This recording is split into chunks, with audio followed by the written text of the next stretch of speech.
que obviamente se da en el marco de la Semana de la Memoria, en el próximo aniversario 50 del golpe de Estado cívico-militar. Queríamos compartir este espacio de reflexión y también aprovecho, lo digo ahora, después lo voy a repetir, que no se vayan cuando terminemos con esta interesantísima charla, porque vamos a estar compartiendo la música de Julia Piemont, que es una artista también de la ciudad muy interesante, así que una noche para reflexionar, para pensar y para compartir memoria, verdad, justicia y también un poco de buena música. A 50 años del golpe de Estado, hablar de memoria no es solamente mirar hacia atrás, es tomar posición, es preguntarnos qué país o qué tipo de país queremos, qué tipo de democracia estamos dispuestos a defender y frente a qué cosas no estamos dispuestos a retroceder. En un contexto donde vuelven a aparecer discursos que relativizan el terrorismo de Estado, donde se tensionan consensos que parecían construidos e inalterables, y donde la desigualdad y la exclusión vuelven a crecer en nuestro país y en tantas otras regiones, la memoria deja de ser un ejercicio conmemorativo para convertirse en una herramienta política. Memoria Viva, este diálogo, propone justamente eso, no quedarnos en el pasado, sino traerlo al presente para discutir, y agrego yo acá, construir el futuro. El encuentro de hoy va a ser un diálogo abierto, en el que se cruzarán distintas miradas, distintas generaciones, como ven ya queda en evidencia, hay gente muy joven, y obviamente vamos a combinar análisis histórico con reflexiones sobre el presente y el futuro en el contexto actual de nuestro país y del mundo. Y no lo vamos a hacer algo solemne, ¿no? Ahí esta primera parte es un poquito solemne, pero la idea es que sea un diálogo mucho más vivo. Les voy a presentar a quienes nos van a acompañar en este diálogo y a medida que los voy presentando les pido obviamente un aplauso. En primer lugar, Camila Perochena, que es historiadora, investigadora y docente, especialista en estudios de memoria, usos políticos del pasado y presidencialismo.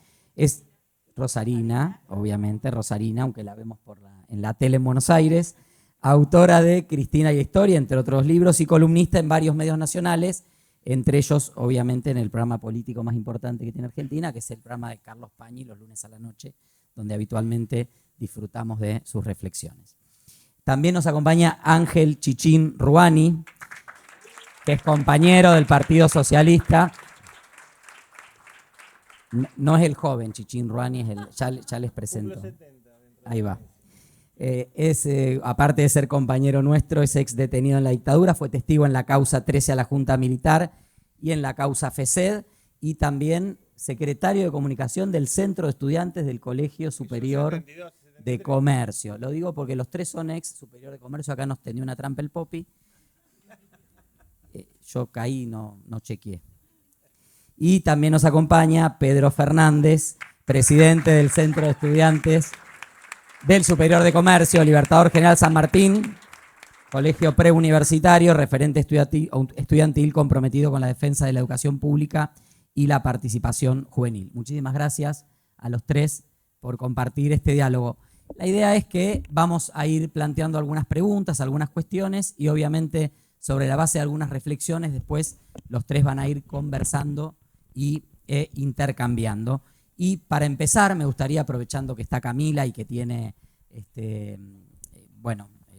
tiene un recorrido muy interesante en todas estas cuestiones, me gustaría preguntarle cómo se construye la memoria entre generaciones, cómo hacemos que esto que hoy puede ser una foto intergeneracional sea un diálogo y una construcción intergeneracional. Pasar de la foto a la vida real, qué se recuerda, qué se olvida y cuál es el criterio por el cual a veces el poder también quiere que recordemos o olvidemos algunas cuestiones. Bueno, muchas gracias Esteban por la presentación. Muchas gracias por la invitación acá a la usina, donde siempre que vine estuve de aquel lado, así que es un honor poder estar acá conversando con ustedes sobre estos temas que me interesan y con tan buena compañía. A ver, lo primero que diría es que pensemos qué es la memoria, porque no existe una memoria para transmitir entre generaciones, sino que la memoria, por su propia definición, es una forma de representar y de pensar el pasado que está atada al presente. Es decir, la memoria es una forma de traer el pasado al presente. Entonces, la manera en que recordamos ese pasado, la memoria social y colectiva, va cambiando según los distintos presentes en los que estamos. Es decir, no es lo mismo recordar la dictadura en la transición, en el 87, en los 90, en los 2000 o en la actualidad. ¿Por qué? Porque la memoria va cambiando en esos contextos. Entonces, la forma en que se transmite generacionalmente la memoria está muy asociada al presente que la va recordando, ¿no? La memoria va mutando, está permanente.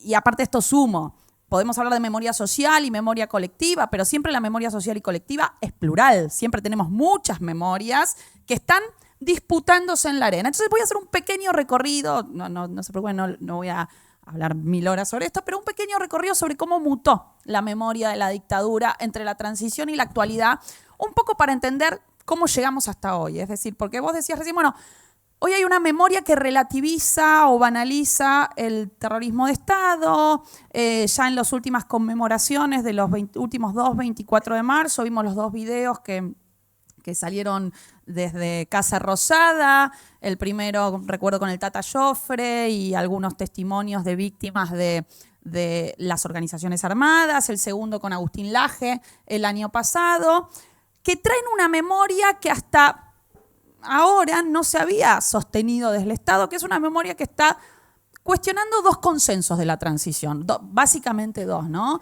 El primero que está cuestionando es la idea de que lo que hubo en la dictadura fue terrorismo de Estado, ¿no? Esta nueva memoria que se está movilizando, lo que dice lo que hubo en la dictadura fue una guerra y se cometieron excesos, ¿no? Entonces se cuestiona la idea del plan sistemático y por otro lado lo que se está tratando de instalar, ahora sí mucho más claramente, es la relación, una especie de relación causal o mecánica entre la violencia revolucionaria y el terrorismo de Estado, ¿no? Al hablar más que nada en el momento de la conmemoración del periodo 73-76 y no tanto del 76 al 83, ¿no?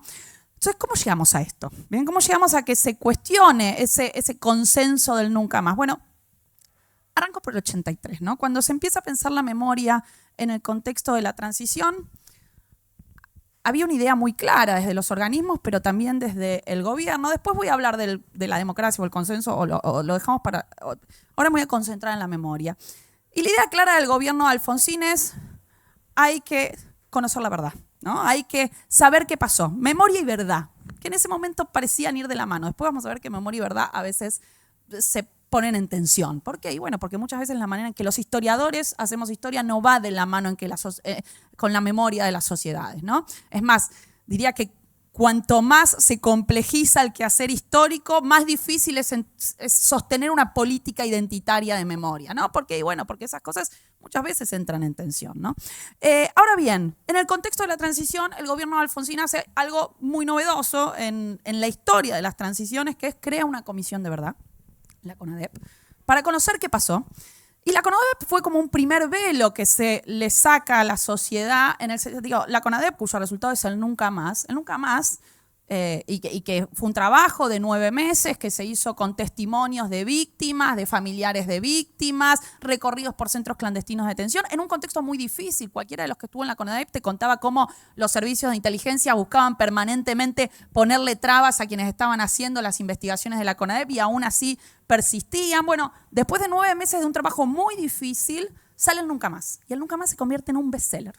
Esa es la primera memoria oficial que nosotros tenemos de la dictadura, ¿no? En un bestseller que se empieza a comprar en todos lados. Incluso hay trabajos sobre esto, como en los barrios donde vivían militares o familiares de militares se vendían los kioscos de revistas. O sea, incluso los propios familiares de militares queriendo saber qué estaba pasando.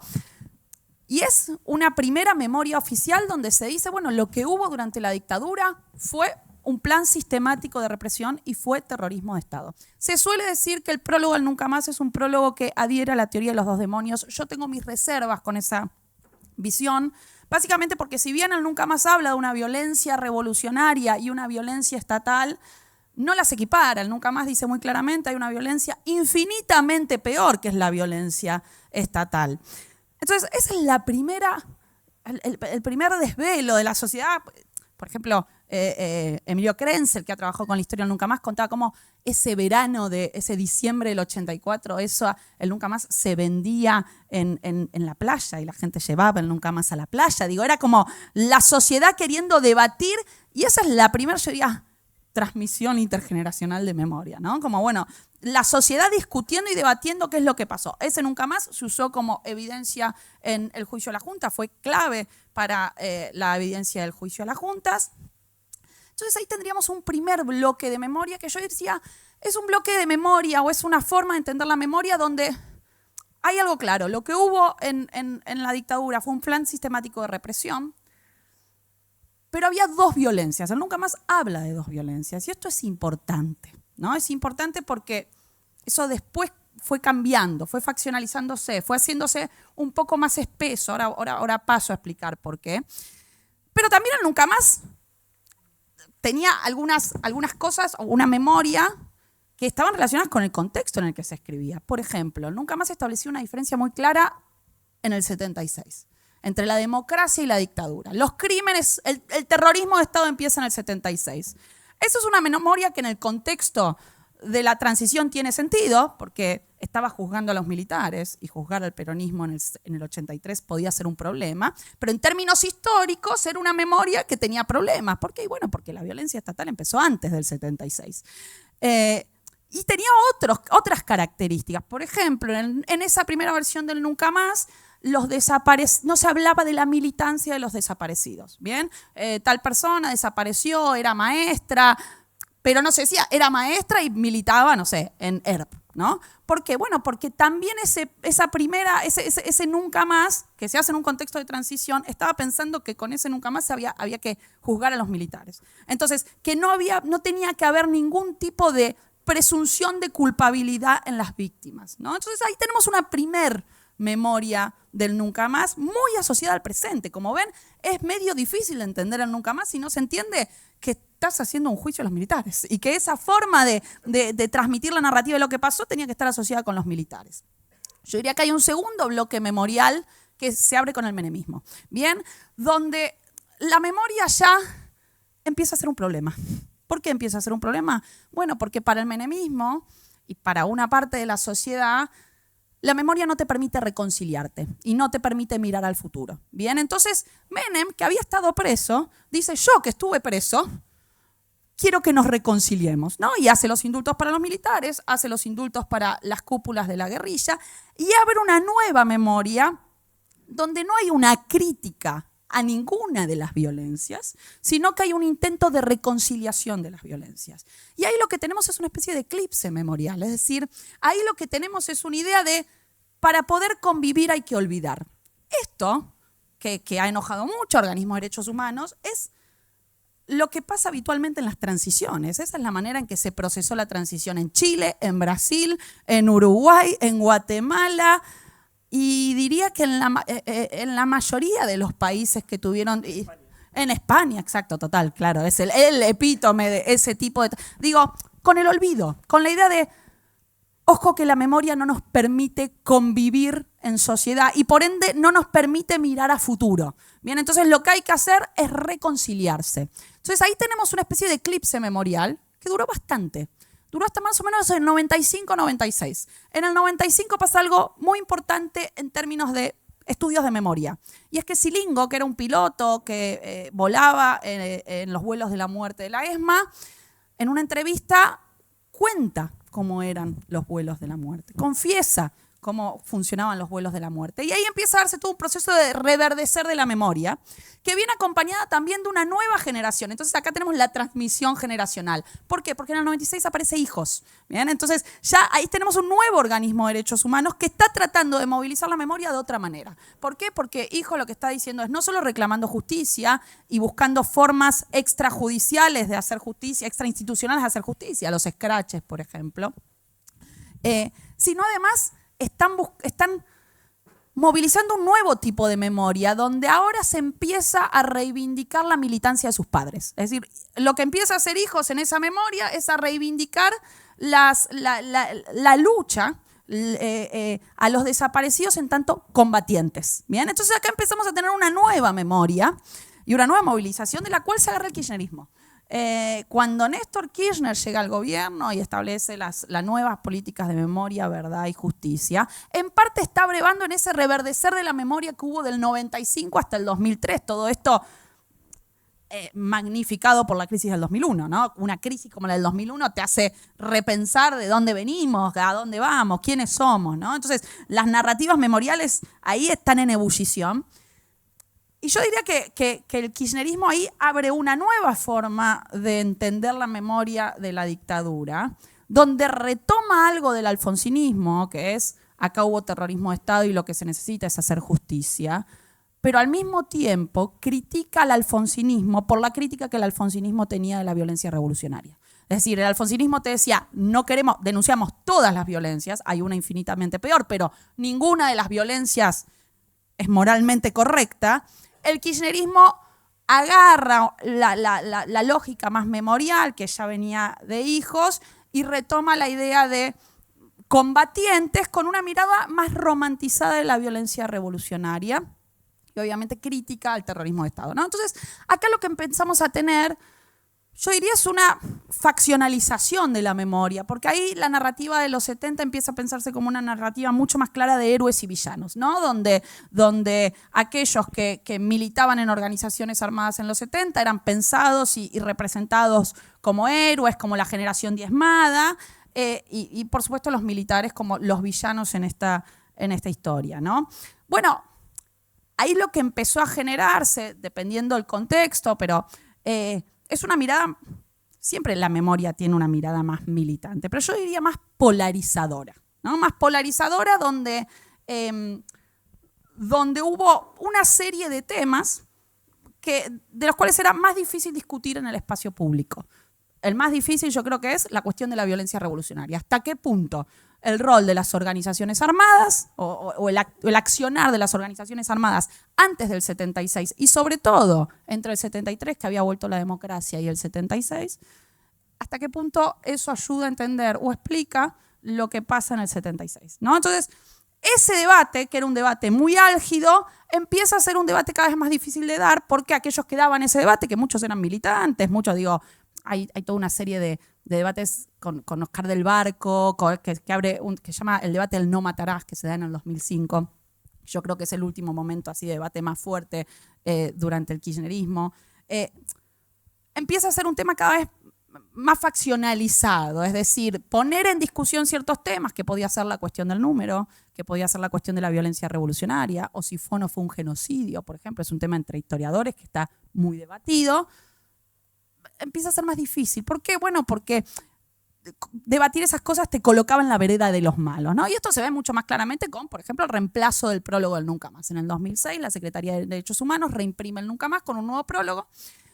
Un prólogo donde dice que el prólogo anterior del alfonsinismo justifica el terrorismo de Estado, ¿no? Que es un prólogo que defiende la teoría de los demonios y donde se justifica el terrorismo de Estado. Entonces, acá tenemos una nueva memoria intergeneracional.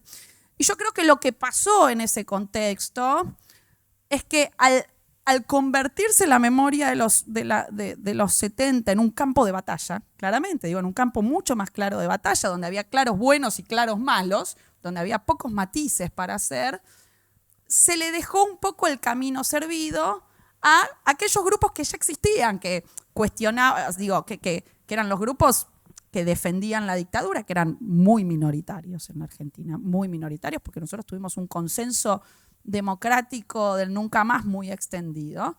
A esos grupos muy minoritarios, un terreno fértil para que digan qué cosas. Bueno, muchas de las que dicen en los videos que se publicaron, ¿no? Que durante muchos años no se habló de la violencia revolucionaria, ni de las víctimas que fueron víctimas de las organizaciones armadas, que no se podía hablar del número. Entonces, de alguna manera, es como la memoria de los 70 se convirtió en un péndulo, ¿no? Que va rebotando desde una imagen romantizadora de las organizaciones armadas a una imagen banalizadora del terrorismo de Estado, ¿no? Entonces, yo creo que se fue generando un terreno donde las miradas plurales sobre el pasado fueron cada vez más difíciles de dar, ¿no? Y donde el terreno se convirtió en el campo de batalla que soy. Perdón si me extendí mucho. Pero, brillante. Ahora, Vos hablás en este momento actual de la memoria como un campo de batalla, ¿no? Y me gustaría preguntarle a Chichín, porque durante mucho tiempo también sostener la bandera de la memoria en términos de recordar lo que fue el golpe militar, el terrorismo de Estado y el aporte que hicieron los organismos de derechos humanos, tenía algún vínculo con valores de un supuesto consenso democrático o de un consenso democrático mayoritario. Y en esta mirada de los últimos años de toda la agenda de memoria y esa memoria como una disputa, ¿qué de la democracia, qué vínculo crees que tiene con el cuestionamiento de los propios principios de la democracia? ¿Como algo meramente formal o digo, porque coincidentemente muchos de los grupos que cuestionan la mirada que hubo durante buena parte del proceso democrático sobre lo que pasó en la dictadura militar, son los que también avalan la ruptura de ciertos consensos democráticos que pensamos que habíamos logrado construir. ¿Cómo ves ese vínculo entre el cuestionamiento a esa memoria y qué utilización puede tener eso para el cuestionamiento del consenso democrático? Bueno, muy lindo lo de la historiadora. Yo creo que no hay país sin memoria. No hay país sin memoria, ¿no? Más allá de quién la diga, quién la tome, y donde hay que evaluar y reevaluar constantemente el pasado. El tema de la violencia es muy duro en la Argentina porque este fue un país violento siempre.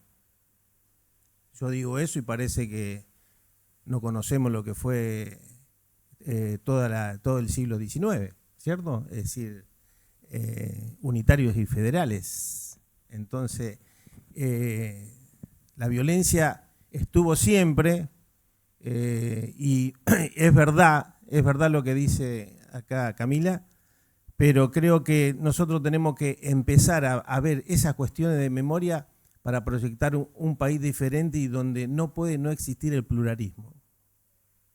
Si no hay la entrada de todas las ideas, es muy difícil lograr consenso. Y sin consenso no hay país, ¿cierto? Quizás la salida de España fue una buena explicación históricamente cómo lo hicieron. Más allá que no tuvieron juicios los represores, los asesinos, que eso es una deuda que tiene España. Yo, en cuanto a lo que se hizo y lo que hizo el gobierno democrático, para mí fue lo más importante de todo, que fue en los primeros años hacer la CONADEP y el juicio a los comandantes. No fue fácil hacer la CONADEP ni tampoco el juicio a los comandantes. Es decir, juntarnos a lo que fuimos testigos y después ir a declarar, que para mí fue una parte de victoria personal y de todo, y estar todos los militares ahí enfrente y nosotros denunciando, me parece que fue una cosa de sanación de todo lo que habíamos sufrido y empezar a ver esto. Y salto un poquito, y esto el kirchnerismo nunca lo dice, lo que significó para nosotros. El kirchnerismo niega la película de 1985. Para mí fue, quizás algunos piensan que no es, para mí fue casi perfecta esa película. Casi perfecta. Se hizo un juicio donde no existía, yo no tenía teléfono en mi casa. Yo vivía en un edificio que eran 80 departamentos y había tres teléfonos en ese edificio. Entonces a nosotros nos llegaban los telegramas. Perdone que voy a esto a lo personal, pero con la dificultad con que hizo la primer democracia, que para mí fue verde color esperanza, para mí, ¿cierto? Entonces creo que la juventud en ese momento lo tomó así. Por eso hubo Juventudes Políticas delante del discurso de Alfonsín, que estaba ahí en el Cabildo. Ahí estábamos expreso político, miembros de organizaciones revolucionarias, estaba la juventud radical, un poco más adelante, la juventud peronista. Había una esperanza diferente, ¿cierto? Una esperanza para salir para adelante. Ahora, la importancia de ese juicio es único en el mundo, te lo dicen los abogados, los juristas, los historiadores mundiales de todos los países. Con la justicia que teníamos, que era la justicia que frenaba los habeas corpus. ¿Sí? Eso es lo que le dicen como esa Estracera. Y era verdad, compañero. Hasta Estracera cajoneaba los habeas corpus. Porque era muy difícil ser abogado, o no sé si se acuerdan, no saben del hecho de la famosa noche de las corbatas, en Bahía Blanca y en Mar del Plata. Se llevaron y secuestraron a todos los abogados que defendían a los presos políticos. Bueno, entonces creo que en ese sentido hubo una parte muy importante de esa memoria que arranca, la memoria democrática, y yo es la que sigo defendiendo por la pureza y la no cooptación política del tema de los derechos humanos. Hay algunas cuestiones que a mí me dolía personalmente, ahí cuento las cuestiones personales. La identidad política o los desaparecidos, los organismos nunca lo querían decir. ¿Saben por qué? Porque en ese momento los organismos estaban cooptados por la ultraizquierda. Y es así, por el trotskismo. Es muy duro decirlo, pero es así.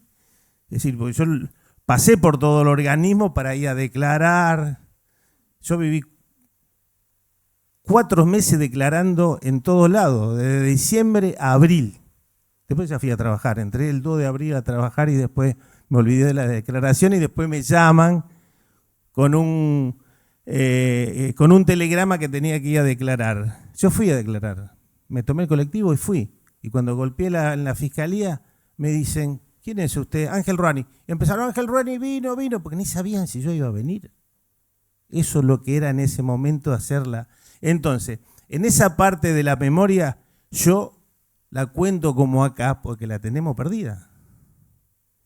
Porque vino la otra, la de la cooptación política. Desde el punto de vista político, quizás yo lo puedo entender a Kirchner. Fue presidente con el 23%, tenía que sacar votos por todos lados. Entonces, bueno, cooptó el organismo y bueno, salieron al 48 y al 50 y pico por ciento después de los votos. Vendría a ser, eso es una decisión política. No sé si ustedes tienen gente, amigos, familiares en Santa Cruz. Yo tengo 2 compañeros que estuvieron muchos años conmigo y son militantes, eran militantes peronistas de la JUP La Plata, que viven todavía en Río Gallegos.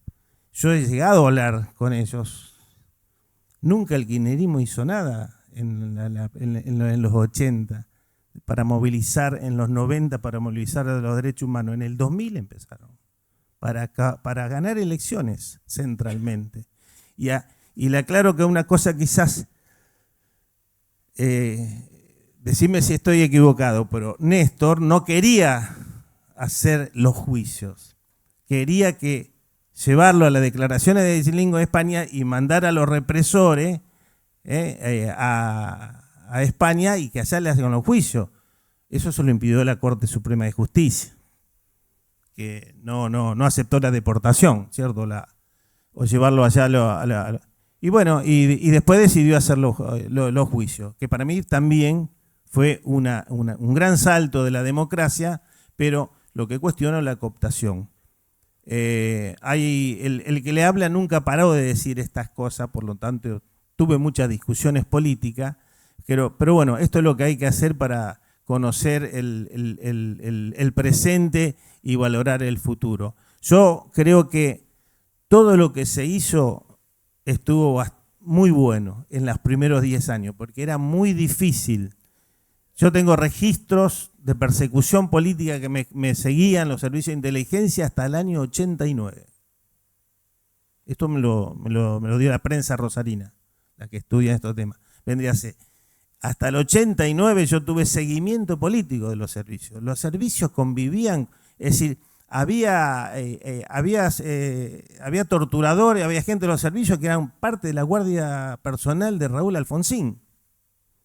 Entonces, estas son las cosas que yo digo, quizás para lo que nosotros pensemos el país diferente, si no hay pluralismo, si no hay aceptación del otro, y además se lo dice un militante, además de los 7 años, 3 meses y 11 días que estuve detenido, con unas vacaciones por todo el país de la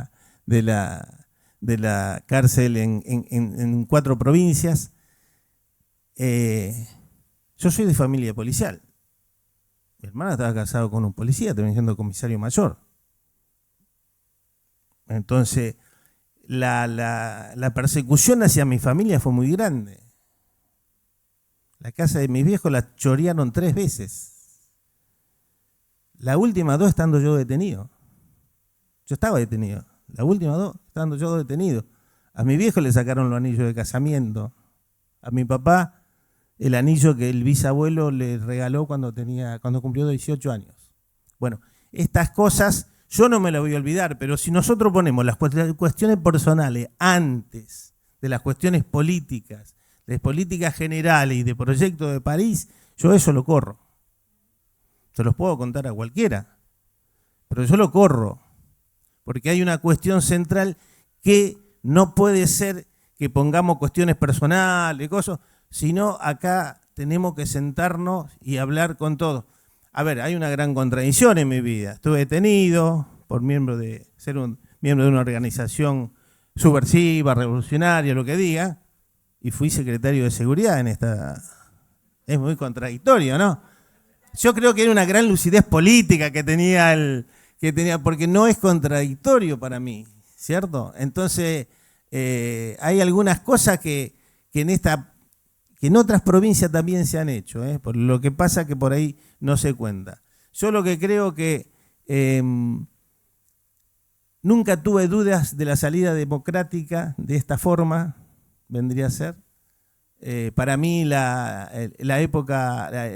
primer gobierno de Alfonsín, con todas sus dudas, con todas sus problemáticas, con sus 11 paros nacionales que le hicieron, que no le hicieron a Menem, no le hicieron a... ¿Cierto?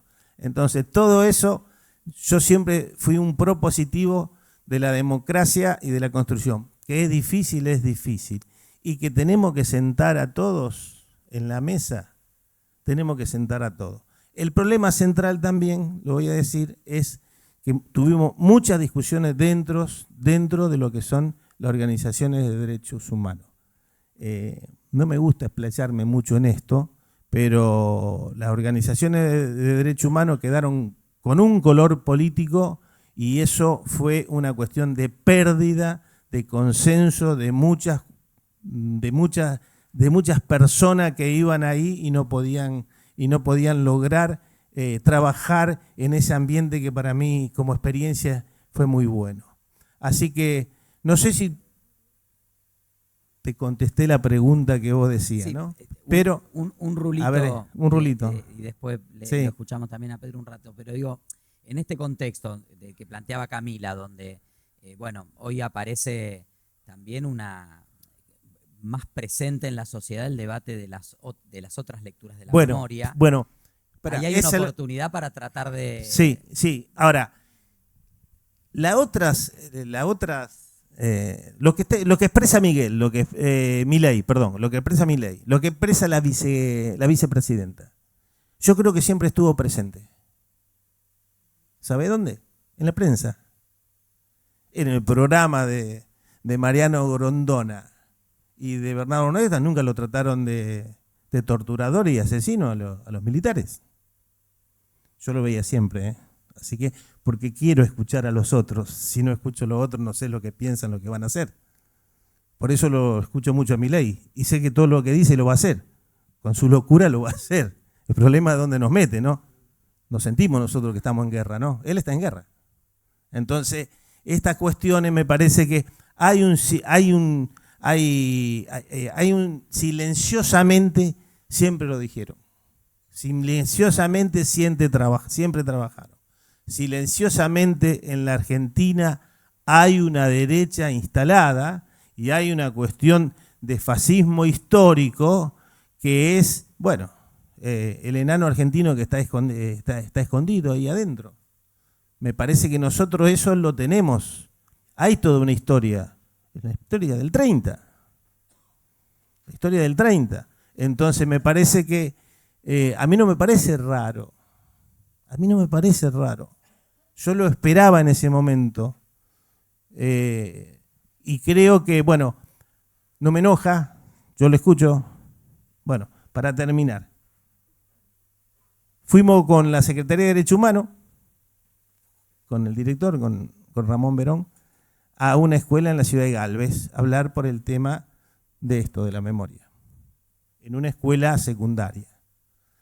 Y fue muy lindo, hubo 2 cursos de 40, 45 personas, de alumnos.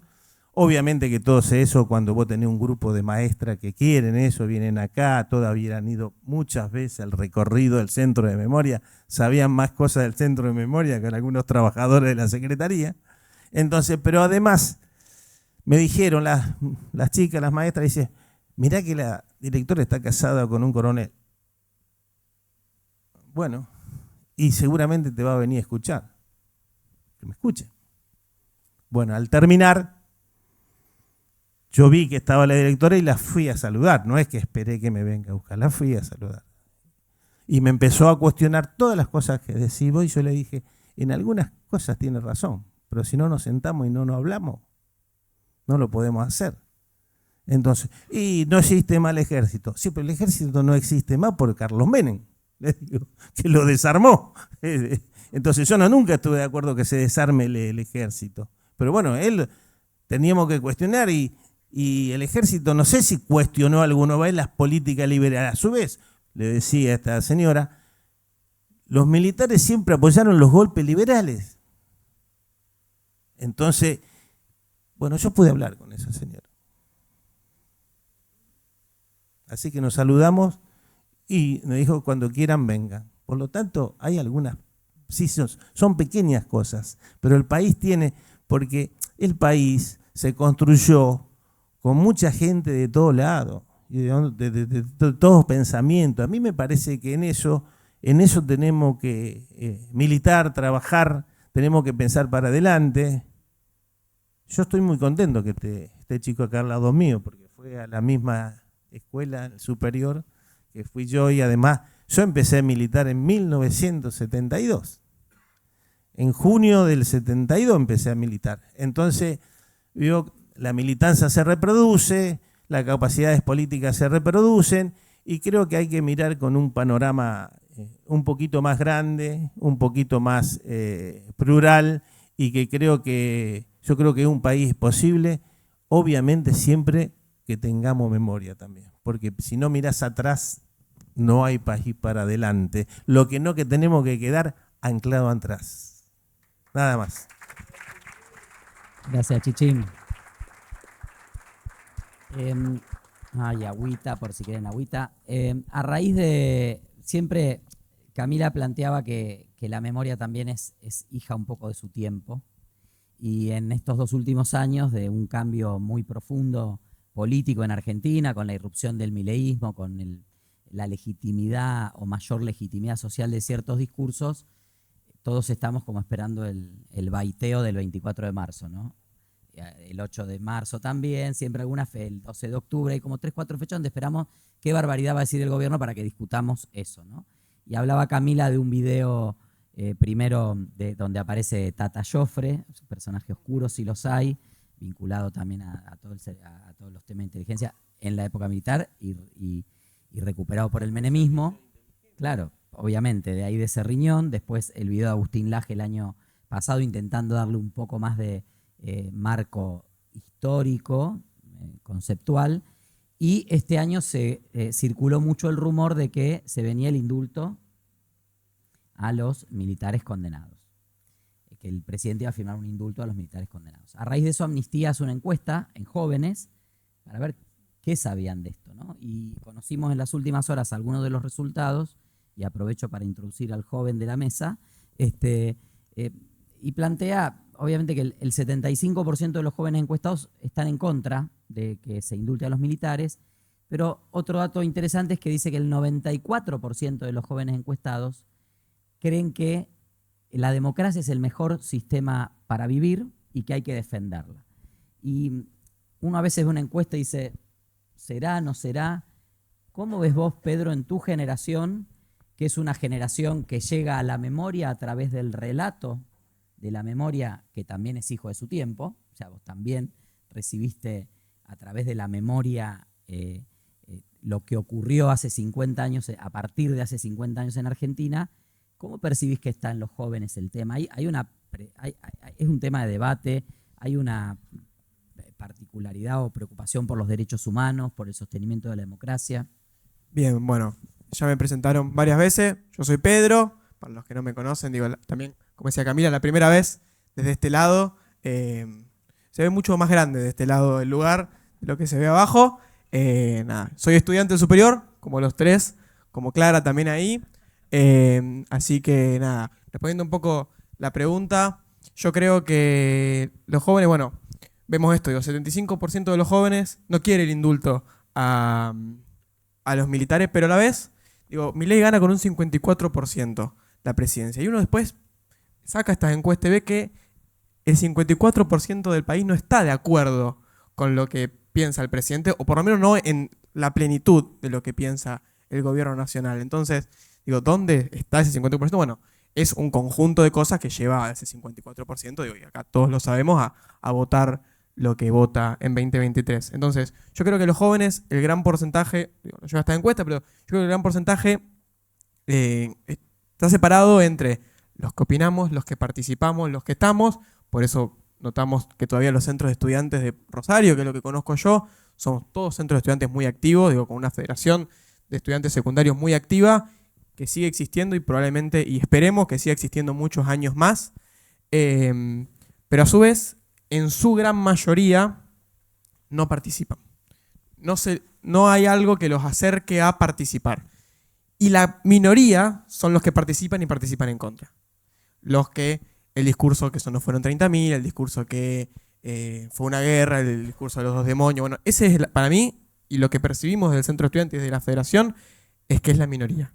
Hay una gran mayoría que decide no opinar, o decide no formarse, o decide no que el tema no les llega capaz, digo, y lo hemos probado en estos años de Centro de Estudiantes, ya el tercer año de gestión de centro, acercarnos, o sea, que los chicos no se acerquen a nosotros, sino nosotros acercarnos, que en definitiva es nuestro trabajo, ¿no? Acercarnos a los chicos y presentarle las opciones que tienen, los libros que les recomendamos leer y los que nosotros no hemos leído y leerlos todos juntos, las películas que podemos ver todos juntos, la música que podemos escuchar para informarnos también.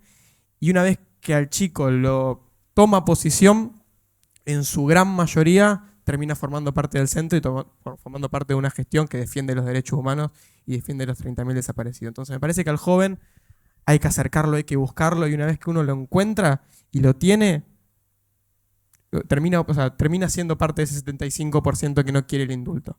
Me parece que nada, eso, que la gran mayoría no opina. Ese 54% que en definitiva en jóvenes también está, porque los jóvenes también en 54% o en el número que quieran votó a este gobierno. Pero cuando lo llevamos a casos específicos, como fue el caso de la universidad también, que bueno, Esteban y Mónica estuvieron cuando hicimos todas las actividades en 2024, que hablábamos antes, que ya nos parece lejanísimo 2024, o que pasó ayer. Tampoco hubo tantos vetos y tantas leyes de presupuesto universitario en estos 2 años que ya nos confundimos. Cuando vinieron Esteban y Mónica, ¿cuántos chicos había sentado en un patio del Superior de Comercio decidiendo tener esa charla, decidiendo escuchar y decidiendo opinar en muchos casos? Inclusive un libertario opinando, pero un libertario opinando de un patio con 300 chicos, de una escuela de 1000 estudiantes. Por ahí entra lo de la pluralidad de Chichín, ¿no? También está muy bien que un pibe que es de creencia libertaria Totalmente. sienta que es un lugar seguro el centro estudiante para ir a una charla, ¿no? Totalmente, y nosotros hacemos un trabajo muy grande con el ingreso del centro de estudiantes, yendo desde el primer año, que lo veo ahí a Jaime, ingresante del Superior de Comercio. Nos acercamos invitándolos a las reuniones del centro a dar la opinión que a ellos, o sea, a formar parte del centro de estudiantes del lugar que quieran y del lugar que a ellos les parezca, inclusive muchas veces llegando a estos consensos que hablaba Chichín de decir, bueno, ¿para dónde vamos? ¿Qué acto del 24 de marzo hacemos? ¿Qué marcha planteamos? ¿Qué convocatoria hacemos? Todas esas cosas pasan no solo por las 20 personas que tenemos cargo en el centro, con una escuela de 1.200 alumnos que dan chicos, sino entre toda la gente que quiera participar. Entonces, ¿Y qué ves, Pedro, en redes, por ejemplo?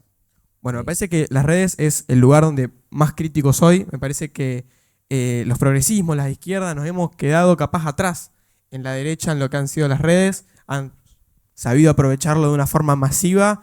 Las inteligencias artificiales, las redes, que inclusive muchas de esas mejor no compartirlas, como las inteligencias artificiales, ¿no? Pero digo, la masividad que tiene la derecha en las redes, todavía creo que no hemos llegado y que el día que lleguemos a eso, que me parece que vamos en camino a eso, porque bueno, son tecnologías nuevas que todos estamos descubriendo, yo con 18 años estoy descubriendo.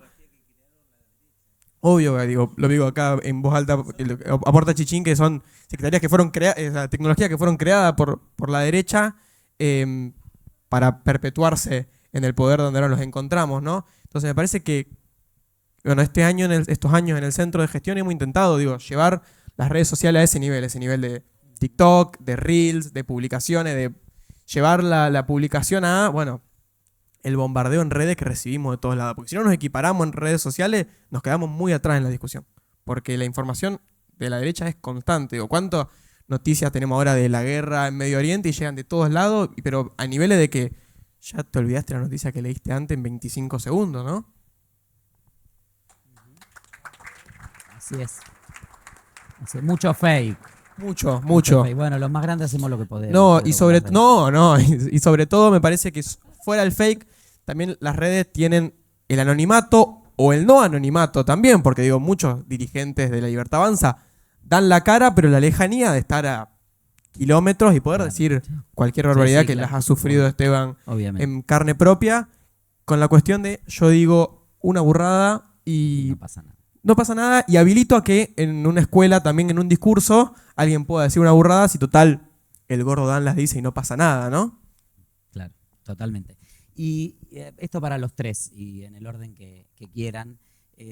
¿Ven riesgos concretos en términos de la vigencia de la democracia? Más allá de esto de que en cualquier encuesta la mayoría de la población obviamente defiende a la democracia como el mejor sistema, pero aparece una insatisfacción de la democracia. Y Milei es una expresión de esa insatisfacción, y Milei no expresa la insatisfacción de la democracia en términos de otro modelo económico, sino muy disruptivamente en relación a la propia institucionalidad. De hecho, en el discurso del 1 de marzo, Milei habla de una nueva arquitectura constitucional o institucional, que algunos la interpretamos como, bueno, hay que reformar esta constitución, que es la que nos permitió el juicio a las juntas y los juicios de la memoria y alguna cuestión. ¿Ven ahí algún aspecto de la democracia en riesgo?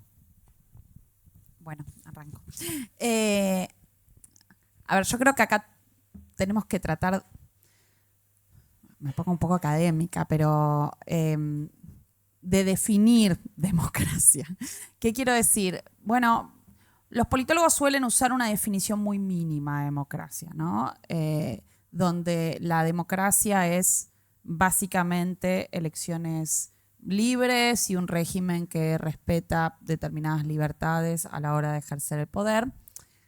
Pero la democracia tal como se pensó en la transición era una democracia más sustancial. Es decir, la democracia, claro, bueno, se come, se cura y se educa, dijo Alfonsín. Lo que quiero decir es, no solo en Argentina, en el contexto de las transiciones a las democracias latinoamericanas, la democracia tenía un componente republicano, y no republicano en el sentido de división de poderes o en el sentido más epidérmico de lo republicano, ¿no?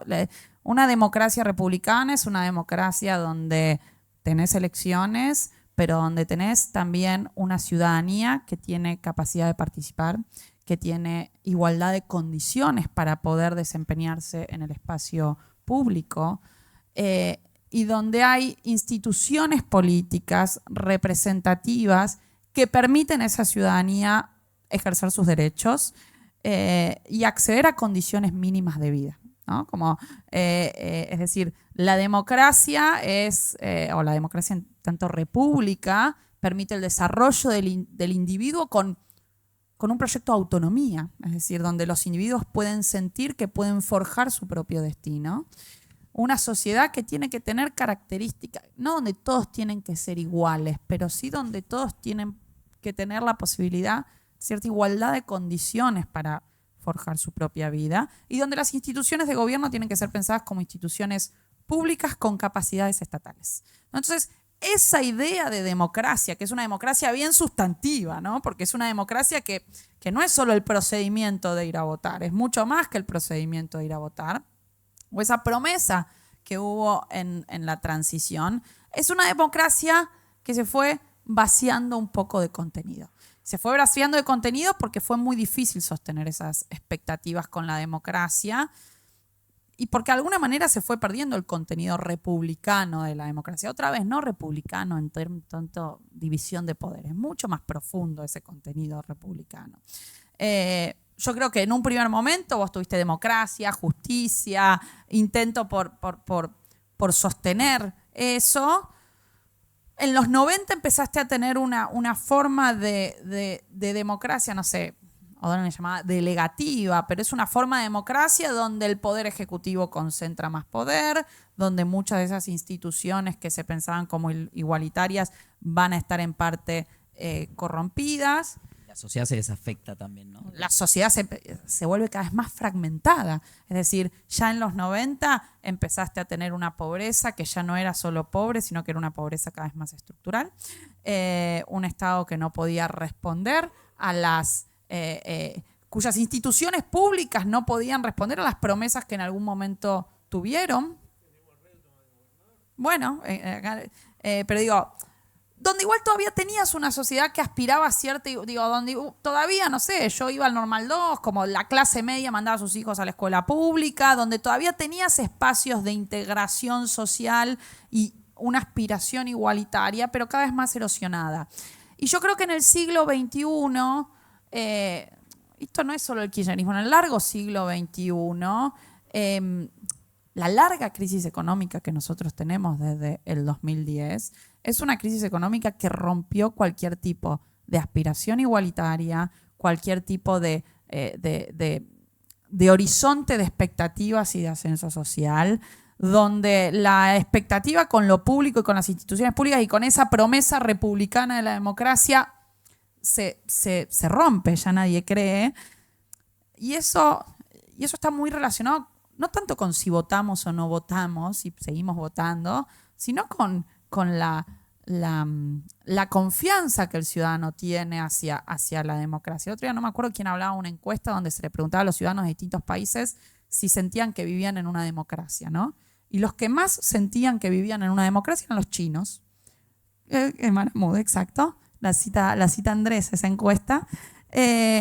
Que no me acuerdo cómo les daba, pero a los chinos les daba como que vivían en un país súper democrático. Decir, pero no, es el PC. O sea, es como, no es un régimen comunista. Ahora, es un régimen con capacidades estatales. Entonces, ¿cómo la democracia se relaciona en parte, o las expectativas democráticas están muy relacionadas con las capacidades estatales de los países? Acá hay una promesa defraudada en nuestro país. Y eso hace que se tambalee la confianza con la democracia. ¿Por qué? Bueno, porque la democracia no me dio de comer, no me educa. No.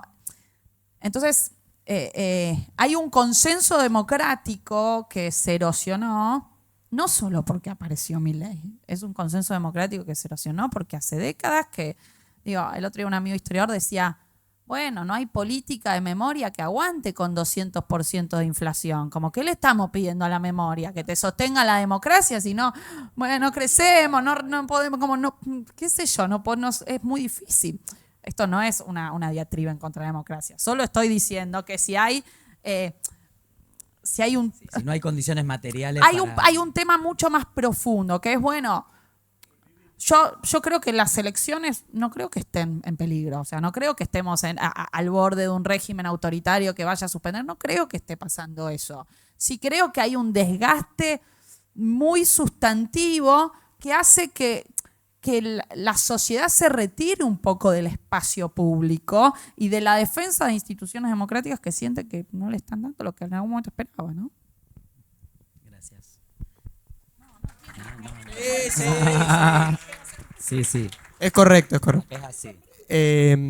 No, me parece que, tomo un poco de esto de el 95% de los jóvenes quieren una sociedad democrática y confían, o sea, no sé si confían, pero sienten la democracia como el mejor sistema. Pero a su vez, los índices de participación electoral bajan. Y sobre todo bajan en jóvenes. O sea, entonces, lo que está fallando no es tanto el sistema o la cuestión de ir y votar, sino la confianza y las fichas que le pone tanto el joven, que es lo que vengo a representar yo hoy, sino en la sociedad entera, en el hecho de decir, bueno, le meto unas fichitas a tal o a tal.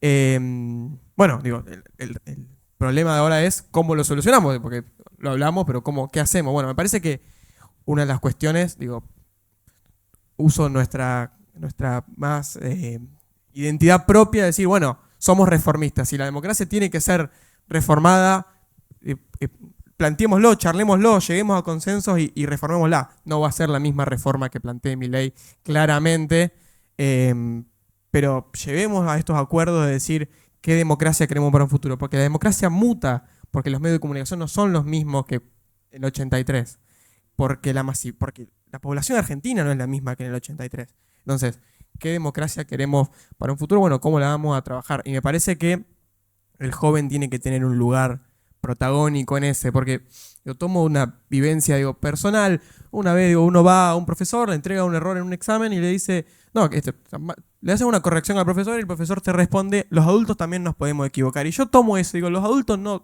es que también se pueden equivocar, los adultos son los que más se equivocan. Los adultos generan guerra, los adultos generan genocidio, los jóvenes no hacemos esas cosas, los jóvenes, me parece que, y sobre todo la juventud que queremos formar, es una juventud que genere con amor, que lleve consensos con amor y que sobre todo intente construir con el de al lado. Y si el de al lado piensa diferente, construye igual con el de al lado, porque en definitiva el de al lado va a seguir viviendo al lado mío siempre. Muy bien. Gracias, Pedro. Chichín.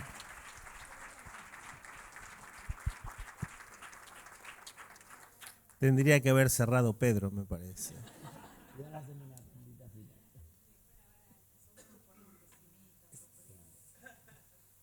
Yo no sé si si va a estar, está cuestionada la democracia, pero yo no sé si vamos a ver si se rompe, si cambia, si se hace de otra forma. No lo tengo claro. Lo que yo personalmente tengo claro es que yo voy a pelear y a luchar para que esta democracia se mantenga. Y en el espacio político que estoy, me parece que todos sentimos lo mismo. Por lo tanto, en eso no tengo duda de seguir viviendo, haciendo política y esperando que esto se enderece para lo que pensamos. Pero lo que pasa es que los que gobiernan al mundo o buena parte de la dirigencia política en la Argentina, lo que pensamos nosotros no lo piensan ellos. Ha cambiado. A ver, eso de la era de Ampoli, ¿no? Silicon Valley son los que manejan el ejército norteamericano. Los empresarios que tienen un promedio de 35, 40 años, no son viejos como yo, 35, 40 años, son los que dirigen la guerra de los misiles que nosotros vemos, ¿cierto?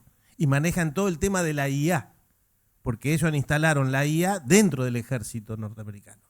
Yo digo, contra eso, todo es, si hay un cambio a nivel mundial o, diríamos, se instala ese pensamiento y a nosotros nos van a crujir muchas cosas.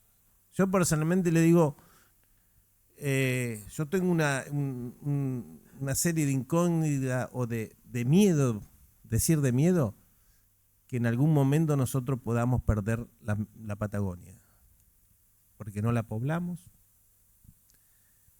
Si no hay ocupación territorial, vos no sos dueño de la tierra.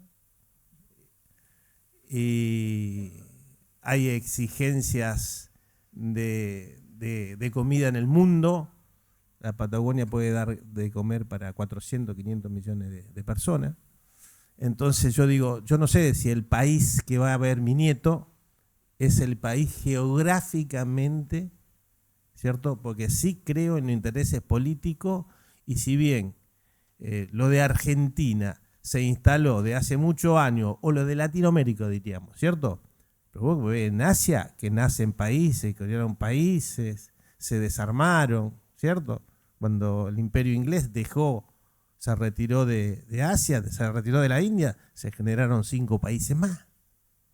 Entonces, yo creo que el poder mundial puede hacer cosas que a nosotros no pueden hacer cambiar la historia.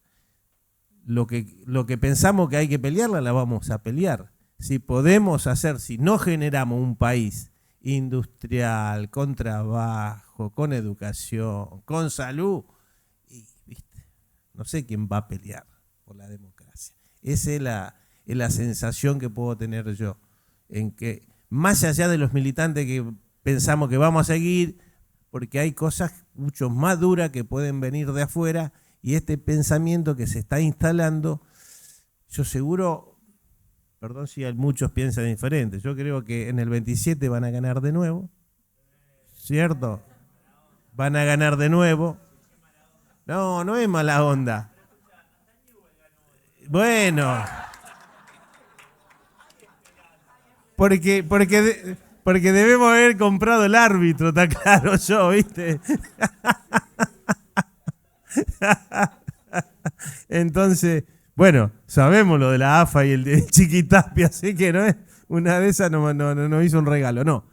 Yo creo que esa es la cuestión del futuro. Yo no creo que pase ahora, no, yo no sé, pero que yo creo que mi nieto va a ver otro país diferente, y ojalá del que querramos nosotros, no del que lo vengan a instalar. Eso, nada más.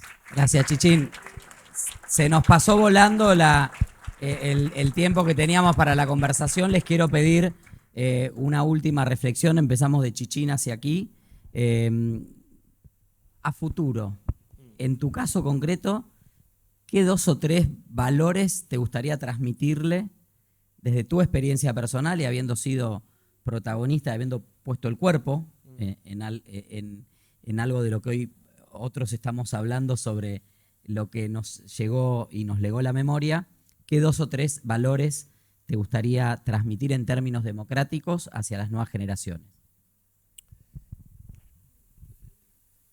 Bueno, lo primero, que es muy importante hacer política. Que militar, no importa en qué lugar, por eso no tengo problema si viene alguien de la Libertad Avanza a discutir con vos. Está haciendo política, no está fuera del sistema político. Entonces, el tema de la política. La otra, la cuestión de la justicia. Tenemos que tratar de ser un poquito más justos todos, ¿cierto? Y creer que un país diferente es posible.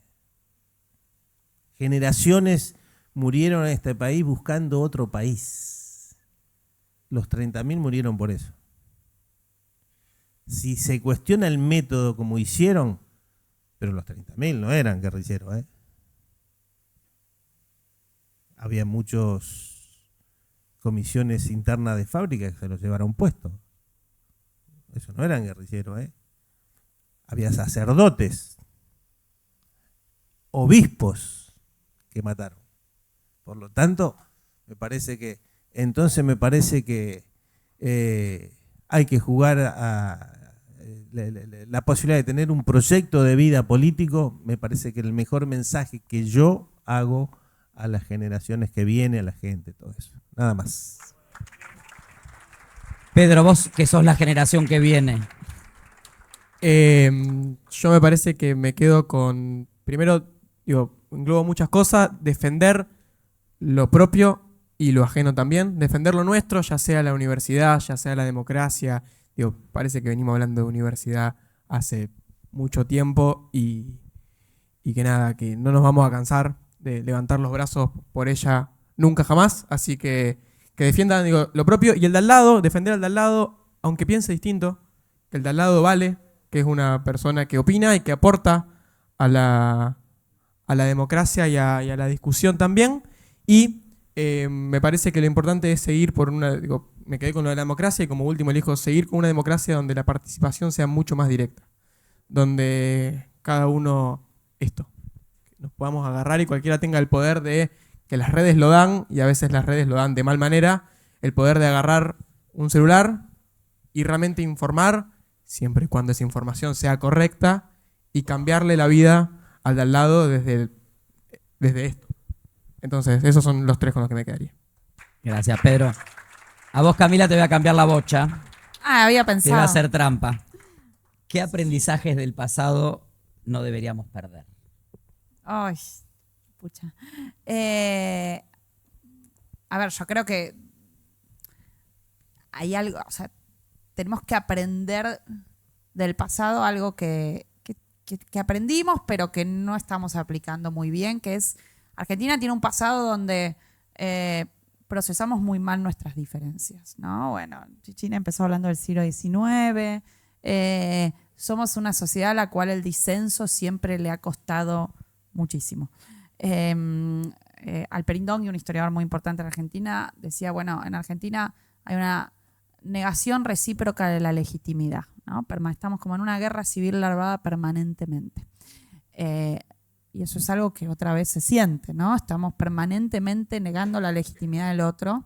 Entonces yo creo que lo que hay que aprender del pasado es en oposición al pasado, ¿no? A veces el pasado te enseña como a decir, bueno, hay que diferenciarnos en algo de ese pasado, y me parece que por más que nos cueste, porque claramente no está en nuestra cultura política, nosotros tenemos que aprender a ser más pluralistas, a procesar mejor nuestras diferencias. Y eso implica procesarlas de una manera más serena. Me parece que la palabra serena en un contexto, vos hablás de las redes sociales, donde lo que hay es una permanente movilización de la crispación, ¿no? Un debate muy abrasivo, donde el que logra movilizar más emociones y más enojos es el que gana. En ese contexto donde el debate público sea de esa manera, para evitar esa negación recíproca de la legitimidad, lo que hay que saber es poder traer serenidad al debate, ¿eh? Y traer serenidad al debate implica, bueno, poder deliberar, como vos decías, con gente que piensa, y como Chichín decía, con gente que piensa distinto, pero que tienen la misma legitimidad que nosotros a estar en la esfera pública, ¿no? Entonces, yo creo que eso, aprendamos a procesar nuestras diferencias. Gracias, Camila. Bueno, muchísimas gracias a los 3. Agradecer también, estuvieron las mujeres socialistas haciendo la actividad de los pañuelos, a las que nos convocaron los organismos, pañuelos que van a estar el martes en la marcha, que también fueron parte de la ambientación de esta actividad. Agradecer también a todos los compañeros y compañeras que han venido, no voy a nombrar a nadie para que nadie se sienta celoso.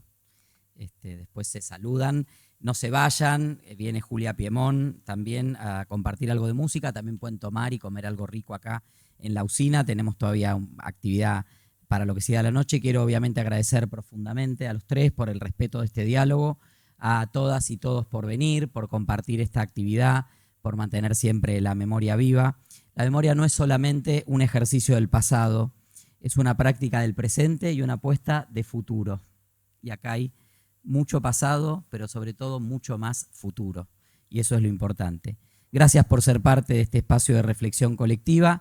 El martes, donde estemos, en nuestra localidad, en nuestra ciudad, en nuestro barrio, recordar y marchar. Quienes puedan marchar, a veces las circunstancias personales nos impiden marchar, pero estaremos desde algún otro lugar presentes, pero todos y todas quienes puedan a la calle a defender la democracia. Y obviamente a seguir participando, a llenar de contenido. La democracia es la única manera y la única herramienta que tenemos para defenderla. Llenarla de contenido y llenarla de participación. Para quienes estén acá en Rosario, nos vamos a encontrar a las 4 de la tarde en Córdoba y Balcarce para marchar un nuevo 24 de marzo, por memoria, por verdad y por justicia. Muchas gracias.